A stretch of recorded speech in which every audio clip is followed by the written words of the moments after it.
I mean, she's a bullet sponge, but at the same time, is that irony? she's a good bullet sponge. Like, I like the guns. Initially, I was really worried about the Puerto Rico guns, but they turned out pretty okay. Spotter playing Puerto Rico is mini Montana. That's the real way to play it.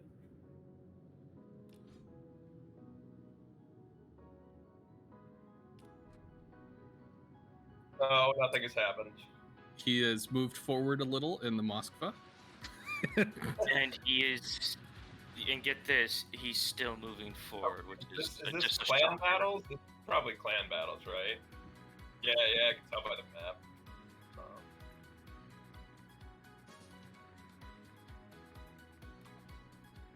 Well, there is an FDR lurking around in the middle of the map, and they have a single ship which is heading over to deal with the contested cap. Mm-hmm. So they're doing a safe-to-safe push. And seems like he's about, it almost looks like that he was ready to fire on the Petrov. Oh, hey, Desta. Quite early on. I can certainly see why with what you're doing. Whoops. You broke it.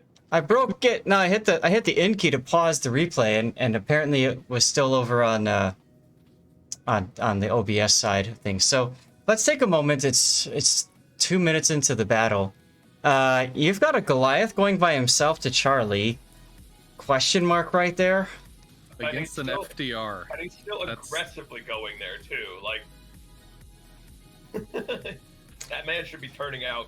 So generally speaking, in any system, in any mode, but especially clan battles, personally, I like the idea of the buddy system. You have two ships together at any one time. You don't just have the one. And I think the Goliath by himself, that's going to be a problem. But like Toxic said, the fact that he's still, at this point, Stalingrad and Goliath have been detected on the enemy team. So he's up against a 2v1 already.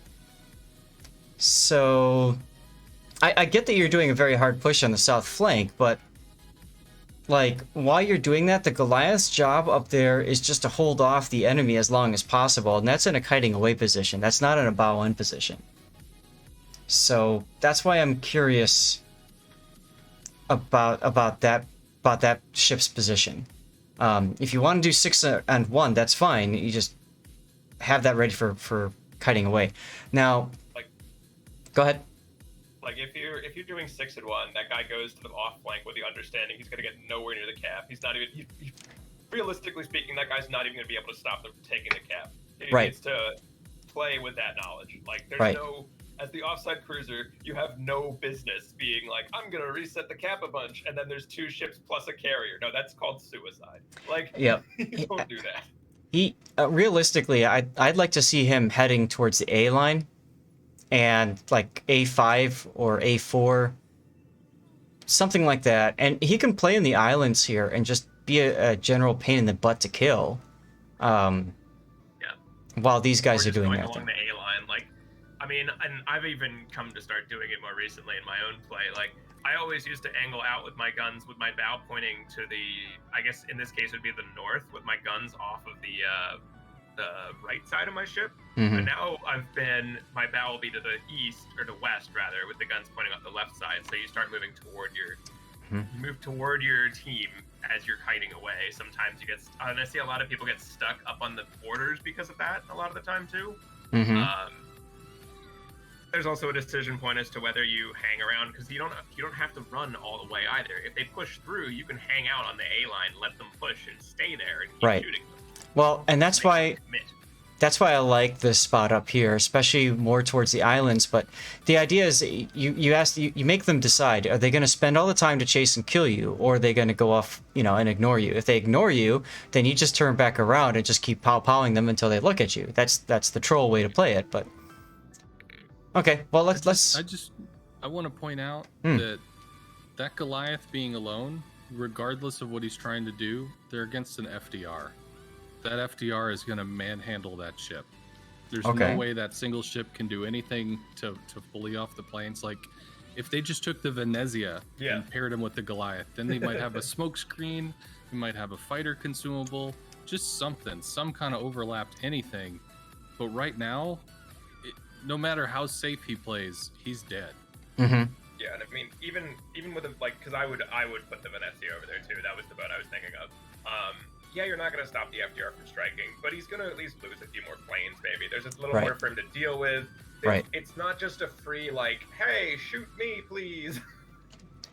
Yeah, and Desta said, doesn't going down to the A line allow North flank to go down and support the South? The group up here, the enemy is Stalingrad Goliath. Yeah. And the answer is yes, it does. That's the point. If they want to go down and support South, they have you, in the Goliath, pounding them in the butt. Yeah, because the thing you don't want to do on the off flank as well, because we were just talking about this Goliath, and I tend to play as that guy. You don't want to let them continue going. You don't want to let the enemy take the cap and then push through the middle and run over your team. You need to still be involved enough to not let them just do that. Right.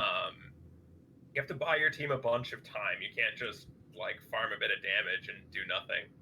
You have to trade your HP and your position for their damage.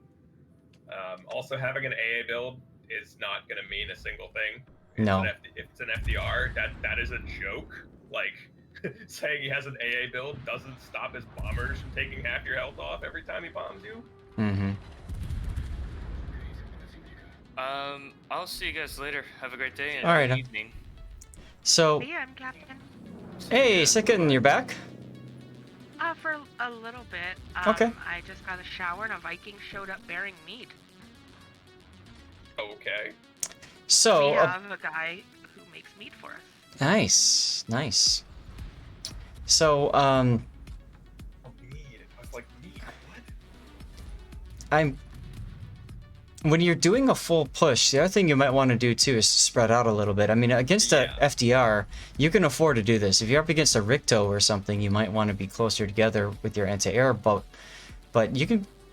I'd really like to see a ship going down the one line here. Yeah, that was my thing. You need, just because you're all committing to one place does not mean you put all the boats in the same square. If you're pushing around this, the classic thing to do is set 2 boats around the one line here, because what happens is you're all going to get stuck right on this island, and you either have this choice of pushing out through this gap, which is going to get you shot from the northern cap, or you have to just sit here and kind of nose farm with people, because you can't just we're just going to full push onto them. I mean, that shouldn't work. It's not safe. Right. And you look at your Goliath. Your Goliath is now being focused by torp bombers. He's already down half. He's flooding right now. And like we were talking about, him falling back this direction means that the Stalingrad and Goliath can just ignore him. He's not important. And they can look down at you and everybody else that's giving them a broadside right now. Pushing around this particular island doesn't usually go well. No. I do like the idea that you're all pushing together. You're small and beached, which is oof. But that's where you want to. I would love to see either you or, more important, probably the Petro here. But either one. Hell, even the Venezia I would take over here. Yeah. At least the Stalingrad got chunked.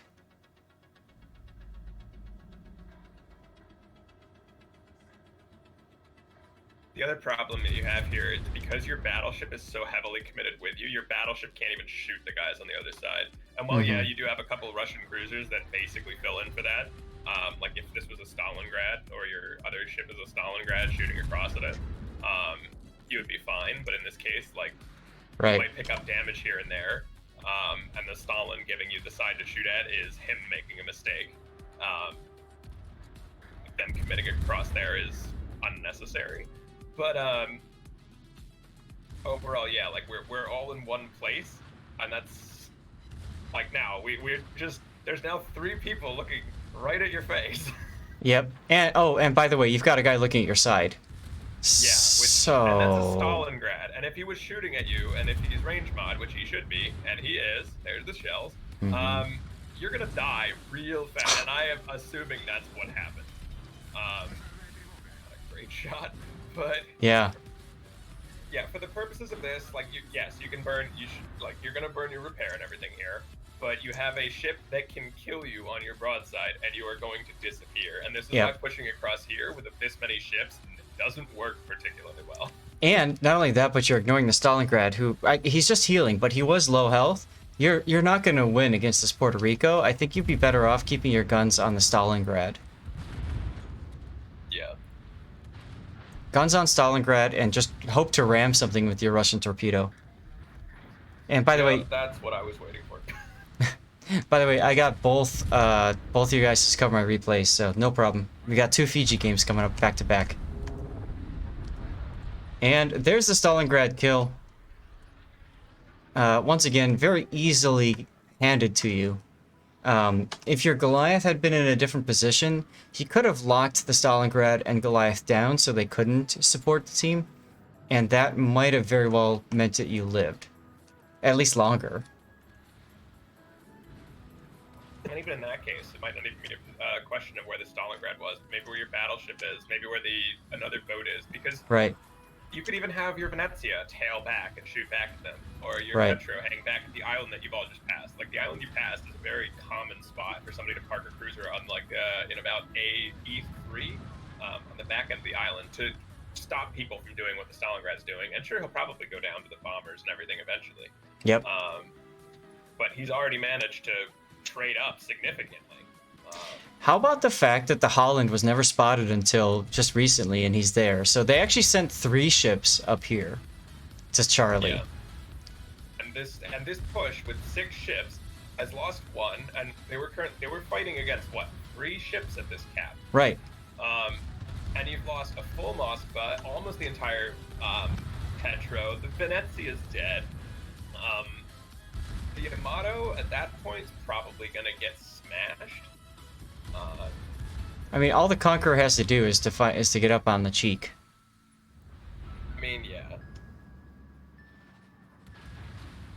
What? No. If only Conqueror the just shot at the dead wreck. That was weird. Yeah. if the Goliath, again, let's go back to original when we stopped the mini-mech, because I think that was the crucial decision. If he was up at the 7 line A7 A6, he could have nailed that Stalingrad if he tried to go broad in order to support the team down south, or it would have at least kept the Stalingrad focused on the Goliath to try to kill him. To some extent. I mean, the Goliath's position is Mhm. equally dictated by where the Holland is continually keeping him spotted. Like, he Well, has right. to run. Right. And the Stalin pulling into that gap, that was actually fairly aggressive on the Stalin's point, but I think the enemy team also realized almost immediately, because of carrier spotting, that there's nobody here. We need to just run them over. Yep.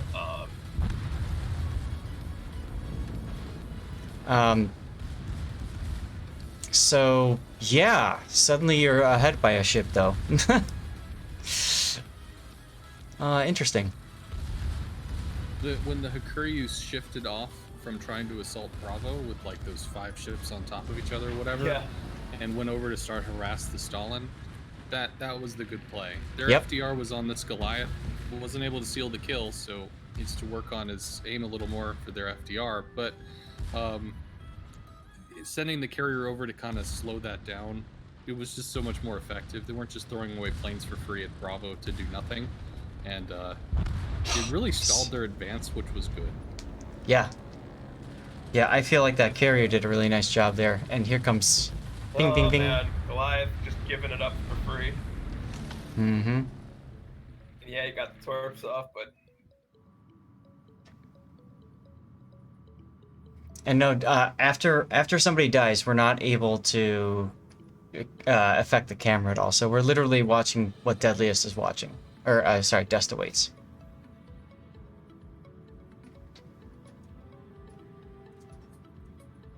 I mean, at this point, I have to assume they win.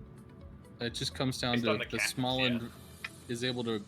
I assume the Holland back caps A. Yeah, and if the Smalland Goliath moves will over and die intercept eventually. them. Yeah, he will. But it's still 2 caps to 1. I don't think the FDR is going to try to cap with his hull, although frankly he should. How I'm not familiar with it, but like, if you're trying to snipe a carrier, FDR is one of the better options, is it not? You have to pre-drop a lot. Yeah, Because I if mean, you're showing up on mass, the carrier can just fighter itself. Hmm. And you're even one drop, you're going to lose 11 planes to fighters. So. well, you do the takeoff, recall, takeoff again. Like, that's your easy pre-drop. To It's get a your way half that works. squadron. But yeah, I mean, it's better than wasting the like 3 minutes crossing the map doing it. Yeah, if the Hawk had AP bombers or rockets, he might have been able to try to go for a reset. Torps are not going to do anything, and the Smollin it has to retake A. Yeah, the Smollin has to go after the Holland. Mm-hmm.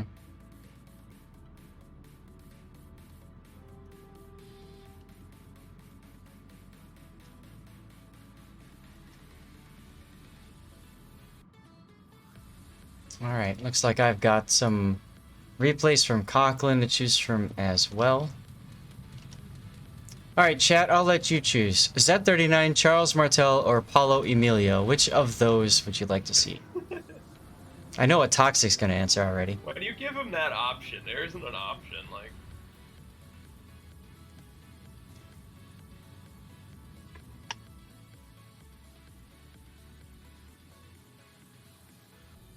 You can unlock camera when you view replays? Oh, why do you know? You can. That's changed, because you never used to be able to do that. You've been able to do that for as long as... Oh, I know what it is.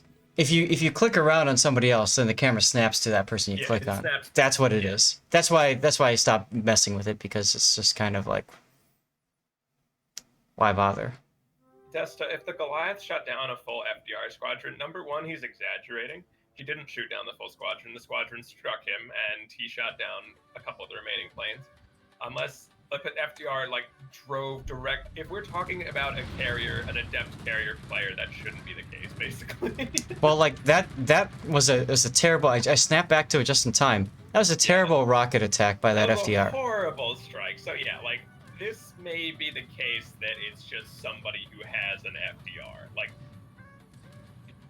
oh, this guy could play carrier for us. And I mean, there's a little more to it than that. It's clan battles, guys. I mean, you never know what you're gonna run into. I don't know what league this is or anything like that and all that good stuff. But like your Goliath guy is overturning right there into those rockets. He should have just stayed forward and beached. It would have been far better off. And I mean, when I'm speaking from a clan battles perspective, like I'm applying a certain perspective to it of competency of player level and things like that, which might not be the case for some of these games. I don't know, but from my point of view, like it should be this. All right, chat. I'm just gonna put a poll up because I can't see what you guys' answers are.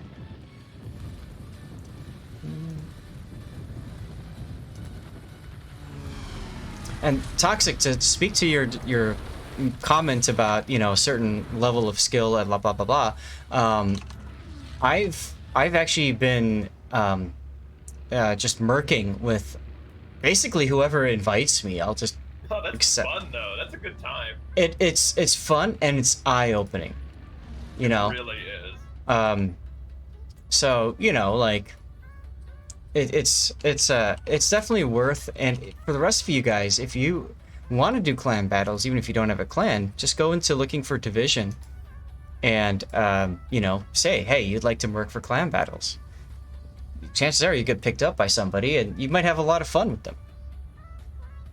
I think some of the most fun that I've had in the past year or two playing boats, other than King of the Sea, which was actually fun for my time, was the Tier 8 brawl, like before they changed the brawl system. So we're going back a few months at this point. But I played the entire brawl with just old friends from World of Tanks, like a bunch of guys who played World of Tanks with me like 10 years ago.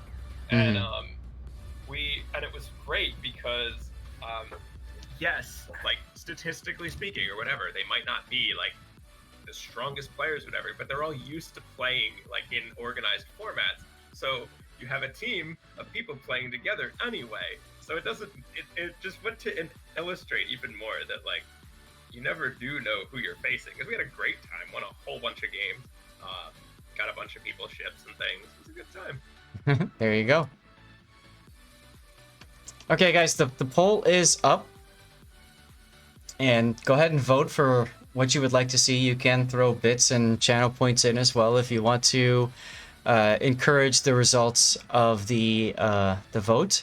I am from Chicago, guys. This is how we do it. Vote early, vote often. Damn right. And if you're dead, vote twice. So, anyways, go ahead and vote, guys. You got a couple of Fiji games to clear out, so don't feel like you have to jump at it, but